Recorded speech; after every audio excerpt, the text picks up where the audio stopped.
Back guys to We Talk Boxing, and today I'm going to be talking about the fight which is taking place this weekend between Alen Babic versus Johnny Fisher. Now this fight is set to be the main event on the card, and it sees the pair obviously meet for the first time as professionals, and it will be a 10 round contest at the Copper Box Arena.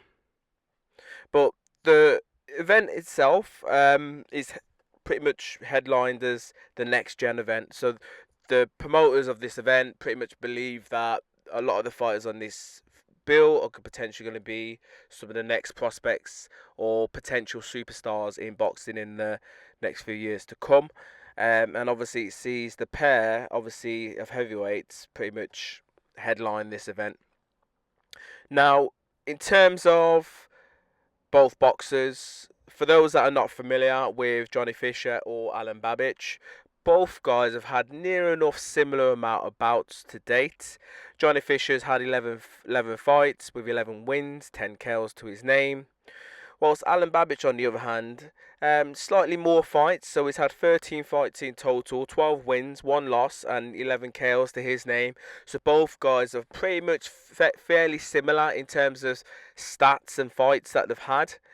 But what the difference is here is that Alen Babic is slightly the older man. So obviously he's 33 years of age, and he's not recently, not long actually, I should say, fought at Bridgerweight, which is the division which the WBC created, which is underneath heavyweight, and they introduced that because they thought that a lot of the heavyweights were a lot bigger than most other heavyweights in the division, so it's quite weird. But the WBC are the only ones with that weight currently, and obviously Alen Babic fought at Bridgerweight, and I believe he fought against was it a Lucas Rosinski, and the fight literally only went a minute, or was it minute or 2 minutes, give or take. Alen Babic got blasted out. Literally, the pole literally destroyed him. I think it was under a minute. I'm not too sure. Can't remember. But I remember watching the highlights, and there weren't much highlights to be fair. But yeah, he went down to Bridgerweight. Sorry, got smashed, and yeah, obviously he's come back up to heavyweight. There could have been a lot of things surrounding that defeat. I don't know, but for some reason he obviously didn't challenge Rosinski again. He just obviously moved back up to heavyweight, and his last fight, Alen Babic, was against Steve Robinson, who, for hardcore boxing fans, we know who Steve Robinson is. He's a okay fighter. He's not going to win a world title or anything like that. He's got good dimensions, good size, good reach, good, what I mean, okay boxing ability. But he was nothing that I thought would have troubled Alen Babic, and it didn't really, because Alen Babic smashed him all over the ring. And that was earlier this year. That was in March this year, and obviously he's fighting now this week against Johnny Fisher, who is a pretty big heavyweight, pretty big young heavyweight, considering Alen Babic is 6'1", and obviously in terms of KO percentage, it's 92%. So he's got a good KO rating. He's a big puncher. He's got okay boxing skills, Alen Babic, but nothing too adventurous, or nothing that's good that I feel or perceives going to cause Johnny Fisher too much problem. I feel as if, one of the things that Alen Babic has to do is to try and bridge that gap between him and Johnny Fisher. I perceive that Johnny Fisher would try and keep him at range, and obviously use that jab.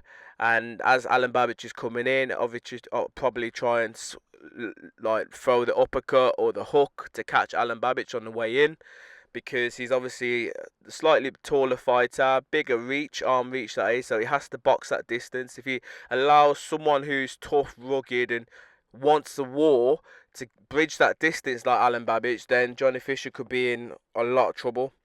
Now, Johnny Fisher, on the other hand, his career to date, He's been in there with some okay people, but nothing that I'd probably say, like he's got some good big names on his record, and that's potentially why his promoter, I think his promoter was Eddie Hearn. I'm quite sure. I think it's Eddie Hearn.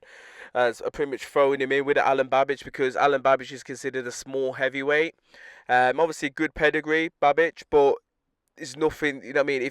If they believe that Johnny Fisher's gonna do something decent in the boxing game, let's say, I don't know, win a European or maybe win a lesser version of the heavyweight world title, then he has to go through people like Alen Babic. And no disrespect about Alen Babic because he's, as I said, he's a good boxer in his own right.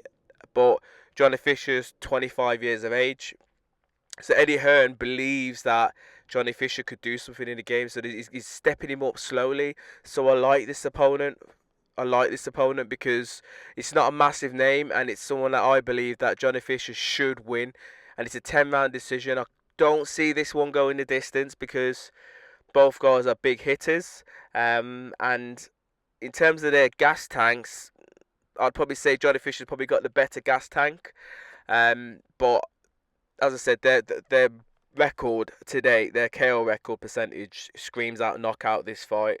But currently, Boxrec have Johnny Fisher ranked as the 11th best British boxer currently. He's not ranked in any of the governing bodies, nor is Alen Babic. But as I said, he's got youth and he's got height on his side. He's 6'4", so he's a little bit taller than Babic, who's 6'1". So I believe, as I said, his tactics should be to keep Alen Babic at range with the jab. Obviously, landing the right hand every now and again. But as Alen Babic is coming in to try and bridge that gap to throw his swinging hooks and overhand rights, is to land with his own uppercuts and his hooks to try and catch Babic and hurt Babic. Because I believe that that's the only way he's going to do it. He can potentially do what Rosinski did and just take the fight to Babic from the get-go, and that might put Babic off his game because that's pretty much what happened in Poland when Babic fought Rosinski.